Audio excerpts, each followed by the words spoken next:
Hi everyone, my name is Ivana and I love to read. Today we're going to talk about 18 books that I bought.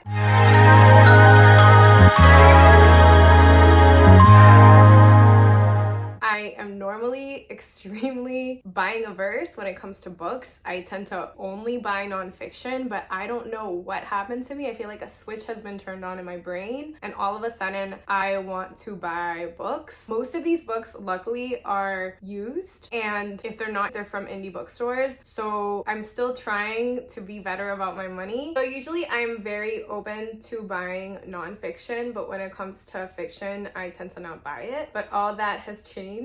I recently went to New York City to visit my friend Kat from Kat's Field Notes, and I went with my friend Kat from Boston, Lit with Kat, and we had the best time book thrifting. There is something so beautiful about underlining a book and annotating in it and just like sitting with a book. I feel like I connect with a piece of writing more when I can write on it, when I can interact with it, when I can have little conversations with it. Last year, there were a lot of books that I checked out from the library that I ended up regretting not buying. Don't get me wrong, there have been books, even this year, that I've gotten from the library and I've tabbed and I've gone and bought the book after I was finished and like transferred all my tabs. But there's just something so nice about being able to underline or highlight. There's also just something nice in knowing that that book is going to keep you company. I am trying really hard to not fill up my house with books, but I feel like I've been doing a really good job of selling books or like giving books away or leaving them in little free libraries when I don't like them. So I am trying to be sustainable, but I'm also trying to support local businesses, support writers. I'm trying to be more open to buying fiction, especially if it is used. I've had a lot of fun times thrifting and book shopping with friends lately, so I'm really excited to share all of the books that I have bought. As usual, we have some arbitrary categories because that's just how my brain works, and we're gonna get started with translated books. After that, we're gonna head over to short stories / essay collections. Then we're gonna go to autobiographical works. Then finally, we're just gonna go to fiction. There is some overlap, but that's just how I feel like doing it because it's my channel and it's my rules. So for translated books, we're gonna start with The Lover by Marguerite Dumas. I actually started this one while I was getting a pedicure because who can resist reading a book when they're getting a pedicure? And this one is translated from French. I guess this was originally published in English in 1985 or 1984. I don't really know, but it's an old book. It is about a French girl in what is now Vietnam, but it was, I believe, French Indochina when the French took over. This is before the Vietnam War, which, fun fact, the Vietnamese call the American War. It's about a girl, this girl, Marguerite, who is 15 years old, and she falls in love with, I believe, either a 20-something or 30-something Chinese man. And the story is about an affair, it's about youth, it's about Marguerite's relationship with her mother, it's about Vietnam during that time. I heard it's really beautifully written, and I've already witnessed that some of it is really beautifully written. I've already tabbed a lot. I've only read like maybe the first 20 pages. This is also part of a secret TBR for a vlog series that I'm trying out. I'm really excited to continue reading it. I also love that the writing is really disjointed. It reminds me of Annie Ernaux, and I was looking up Marguerite Duras on the internet, and it turns out that Annie Ernaux is like very influenced by her, and I can totally see that. And I actually, I saw this, I fell in love with the cover, and the first page had me going like, and I can already see how Annie Ernaux was influenced by her. And the first page goes, "One day, I was already old. In the entrance of a public place, a man came up to me. He introduced himself and said, 'I've known you for years. Everyone says you were beautiful when you were young, but I want to tell you I think you're more beautiful now than then. Rather than your face as a young woman, I prefer your face as it now is. Ravaged.'" Damn. So that's The Lover. The next book I have is Blue by Emmelie Prophète. Pardon my French. I don't know how to speak French. This one, I believe, is about a Haitian woman traveling from Miami to Port-au-Prince, Haiti. It's translated from French. The cover is one of the most stunning covers, maybe the most stunning cover I've seen in a long time. Like The Lover, it is a tiny. It also has really short chapters. It says it is an award-winning Haitian novel about silence, beauty, and the solidarity of tears. I think it's like a love story to Haiti and about finding your way home. And I'm just really excited. I like contemplative books, and this seems like it's a gem. The next book I have is Palimpsest, Documents from a Korean Adoption. This one I'm so excited. I got from UME Books in New York City, which is a gorgeous Asian-owned bookstore. This one is all about a Korean person who was adopted, who's trying to find their roots. I believe it's nonfiction. It is originally written in Swedish, translated into English. It seems like there's a lot of adoption papers in here, letters, like actual letters. The colors are stunning.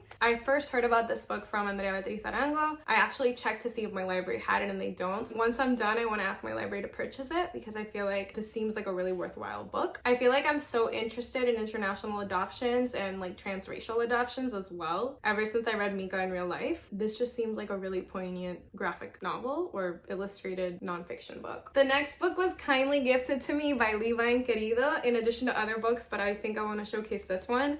I love how this cover matches my nails. But this one is Pardalita by Joana Estrela. It's originally in Portuguese, it's from Portugal, and it is a graphic novel about queer girls, lesbians, I think. It's like a coming of age story. I love having graphic novels that are quick. Ooh, a cat. I like reading graphic novels that are quick because I can just read them in one day, and if I'm having a bad day, I just like to marathon graphic novels whenever I'm feeling crappy. So I think this one I'm gonna save it for a rainy day. I also am so excited to share this one with my students because I think it's YA. The next book I bought on a whim, it's called Hit Parade of Tears by Izumi Suzuki. And this one, look at that. Look at that. I love the cover. So this one apparently is science fiction. I literally just opened it up and it said it was science fiction. I had no idea. I thought it was just dramatic. But it makes sense because in the back, Catherine Lacey, who is the author of Pew, which I just got from the library, calls Izumi Suzuki like the next Ursula K. Le Guin, which I haven't read any Le Guin, but I want to. I just think it's so fascinating. I just like picked this up. I went to a bookstore in New Hampshire.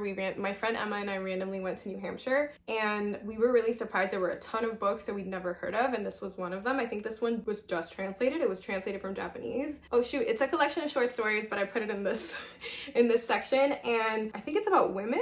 I just like opened the first page and it said, "The first time I saw him, he was in a phone booth near Shibuya station, but I never would have found him if that creep hadn't been chasing me." She says, "This was years ago. I was way prettier and cuter than I am now, obviously, and had a bad girl image that made sense for my age. I wanted every man on earth to stop and look at me. It was an all-consuming task. I was no girl next door, I'll give you that, but it's a lot of work to walk around in 5-inch heels, tripled eyelashes, and a mini skirt with a deep slit in the front. My friends called me the blondster because of my bleached hair. I could expect to get hit on by at least 7 different men. The record for one lap was 14. So it just seemed like out there. I like the tone.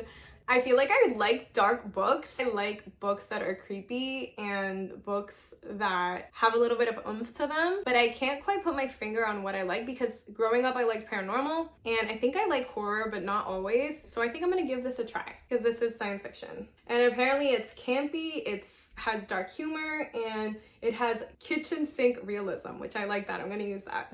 I actually read that the author took their own life at 33 years old, which is really sad. The next translated book I got is translated from French. It's an Annie Ernaux. It's called Do What They Say or Else. It is a fictionalized story about Anne herself. This one is not disjointed like Anne's previous works, or it doesn't seem disjointed. I haven't read it. It's about leaving behind your innocence. It's about a young girl growing up quickly into adolescence. It's about sexual awakenings. I'm concerned about the font size because it's really tiny and there are no paragraph breaks, but there is dialogue. This one seems a little different, and I'm really, really excited to see what this one is about because most of the Annie Ernaux books that I've gotten have been like in her typical disjointed. They've had a lot of paragraph breaks, and they've mostly been her musings on the world and her thinking about the past and recounting stories, and not necessarily like a full long narrative. I say long, but it's not that long. This book is like 120 pages, but it's longer than the other ones I have. And this one was originally written in 1977, and I don't think that it's been translated until now that she won the Nobel Prize. So I'm also really excited. I'm slowly but surely gathering all the Annie Ernaux that I can so I can have her full collection. Next section is short stories and essay collections. and the first one I want to talk about is Too Much and Not in the Mood by Durga Chubose. This one I bought because Kat said I wouldn't like it, and I am motivated by spite, and hopefully I will like it. It was in her list of favorite books, and the way she talked about it like sounded really stunning. Then when we were I got this from Book Off in New York City from a used bookstore, and I'm really worried because it's a blurb by Lena Dunham. So maybe Kat is right and I won't like it, but we'll see. This seems to be a really introspective book about girlhood. It sounds philosophical, and I think I'm just gonna also go into it without reading much about it, so I'm gonna leave it at that. The next short story collection I'm super excited about as well. I got this from Mercer Street Books, and it is The Bloody Chamber by Angela Carter. I'm a bit concerned about the sizing of the font, but this is Angela Carter's most famous short story collection, I believe. I think this story is all about Bluebeard, and it's like fairy tale retellings. She just seems to be a legend. JK, I got this at Codex. So I got this one at Codex. How cool is this bookmark? This just seems like it's really up my alley, and it seems dark and fun, and I can't wait to get to it. I'm definitely gonna make sure that I take some Claritin before I read it because my nose is already feeling funny. It's really old. I think this was originally published in 1979. I'm really trying so hard to read across the years, read more backlists, and so hopefully this will motivate me and it'll be part of my 10 books, 10 decades challenge. The next book I got was Amor by Isabel Allende. How stunning is this cover? I feel like I've been buying books because of their covers, and I'm not mad about it. This one starts with Allende's musings on sexuality and love. It's a compilation of all of her love scenes. It also has beautiful illustrations inside, like this one says Primer Amor, First Love. We also have El Despertar, which is The Awakening. This just seems like a really good book to pick up every once in a while and to submerge yourself in Allende's writing, which is what it says in the back. This one's in Spanish. I hope it's available in English. I bet it's available in English, and I can't wait. I just love the way that she writes. I feel like this might be a good winter book. I like reading Allende in the winter for some reason, and I'm looking forward to it. The next book, I was out with Kat at the Brookline Booksmith in the used book cellar, and she picked this one up and I picked another one up, and I think we ended up swapping. This one I had on my to be read list on Storygraph, but I don't remember how it got there. I think it was from a Bookstagram recommendation, so I'm gonna have to look at my saved post to see who I got it from. But it just seems like a funny, wacky collection of essays or collection of short stories. I don't even know. It just seems absurd. And I love the little dedication, or like the little quote before it starts. It says, "Instead of pathologizing every human quirk, we must say, by the grace of this behavior, this individual has found it possible to continue." This was by Sarah Manguso, 300 Arguments. I don't know, it just seems funky. It seems fun. The next collection of short stories I got was Girl Town. I'm not gonna lie, I fell for the cover and the back cover. I love how this girl is just letting the chicho out. I love that she is just like freeing her belly, and it just seems really fun. It's from one of the illustrators of Lumberjanes, I believe, and it's a collection of stories about girlhood, and I'm just gonna open to a random page. It's just really cute looking. This seems like a soothing collection. I don't know really much about it. I had never even heard about it, but I saw the cover and I was like, I must buy this immediately. Crick Crack is the last short story collection I got. It's by Edwidge Danticat. It is a classic short story collection. It was originally published in 1991, and apparently, I just read the back. In Haiti, when a person tells a story, the storyteller will say crick, and the listeners and the audience, to show that they're listening, will say crack. And so that's where the short story collection name comes from. This is a book that I've been trying to read since forever, and I'm so glad that I finally got it used from thrift books, and I can't wait to see what it's about. Now we have the autobiographical book / memoirs. The first one that I have is Hijab Butch Blues. I got this because of a few people, including Kritika on Bookstagram and also the Rose Petals. And this is all about a Muslim lesbian woman. She actually takes lines from the Quran that she identifies with and writes about it. So it's a melding of like faith and spirituality and identity. It's a groundbreaking book, and I can't wait to read it and pass it along to my students. I just have a really good feeling about this one. I think it's gonna be really enlightening. And then this one I saw at the Brookline Booksmith. I actually bought it new. It's called It's Lonely at the Center of the Earth by Zoe Thorogood, who is, I believe, from the UK. In the back it says this book was not supposed to exist. I think it has to do with suicidal ideation and depression and just trying to make it by. The pages are stunning.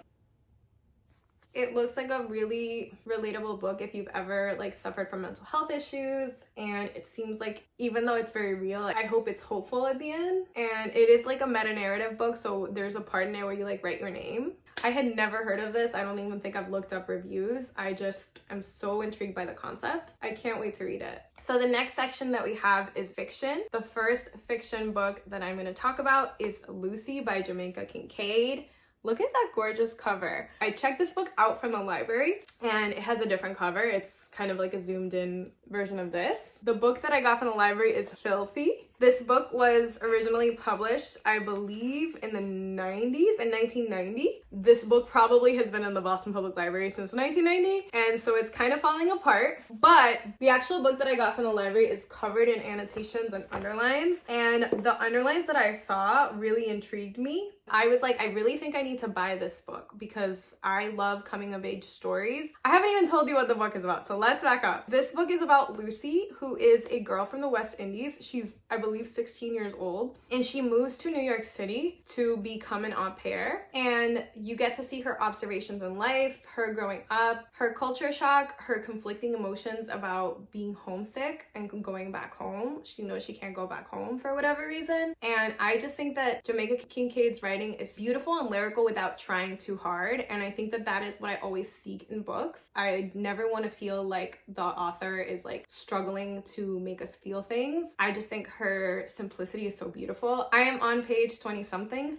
of this book and I'm already falling in love with it, and I'm so thankful that I actually bought it. It's so compelling. You get to see Lucy grow up, and it's also about a sexual awakening. So a lot of people have talked about this book, but Nathan from Nathan's Nook talked about it in a way that like made me really want to read it. I used to read YA up until like when I was 28-ish, and I think that now that I'm in my 30s, I'm trying really hard to like seek that angst and that sharpness. I love coming of age stories, but I think that sometimes YA, like, I'm not the target audience anymore. I like to read it for my students, but this is not YA, but it still has that feeling, if that makes sense. And so I'm always on the search for books that are accessible, but also like really stunning. I'm really happy with this one. The next fiction book is The Shame by McKenna Goodman. I bought this on a whim from the used bookseller at the Brookline Booksmith. This book is described as delicious. It is about motherhood and maybe regretting it and seeing if you could go back and change it. It was blurred by Sheila Heti, so that kind of made me pick it up because I think that it's similar vein to Motherhood, which I just finished. Of this book, Sheila Heti says, a delicious, important moral corrective of a novel for our moment of performance,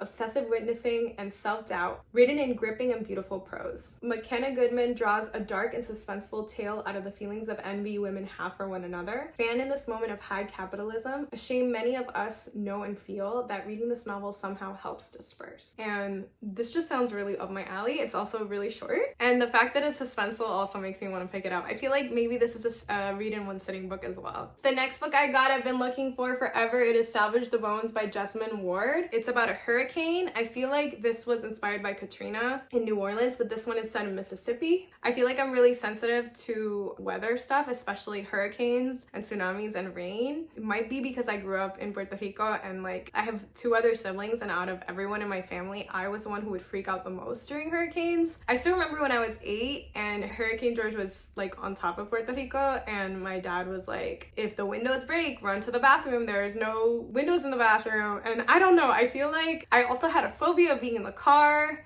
when it was raining, even though it rains every day back home. And I also get like really anxious Like, I really get some vivid dreams if I watch anything related to tsunamis or big waves. I've had recurring nightmares about tsunamis for a long time in my life, and that even watching like Ponyo makes me like freak out. But for some reason, I'm oddly fascinated by this. I like survival stories. I don't really know what to expect. I've never read any Jessamine Ward. I know this is like the second book in a series, but I don't think you have to read it in order. I'm just gonna go into this one blind and hope for the best. The last fiction book I got is Mornings in Janine. I've talked about this before. I believe it's about siblings from Palestine who end up having like drastically different lives. I actually checked this out from the library and decided to buy it because my copy of Against the Loveless World is covered in underlines. And I have a feeling I'm gonna underline the crap out of this too. So I just decided to go ahead and buy it. So those are my recent acquirements. I'm so happy that I have gotten so many new books. I feel such a sense of renewal in the spring. I mean, it helps that I'm on spring break, and I just have been loving spending time with friends, enjoying this time of the year, and being able to share my love of books and being able to get recommendations. Please let me know what other books you've gotten, or if you have any recommendations based on the books I've read. If you've read any of these books, please let me know what you've thought about them. I would really love that. I hope you're also enjoying your spring, and peace!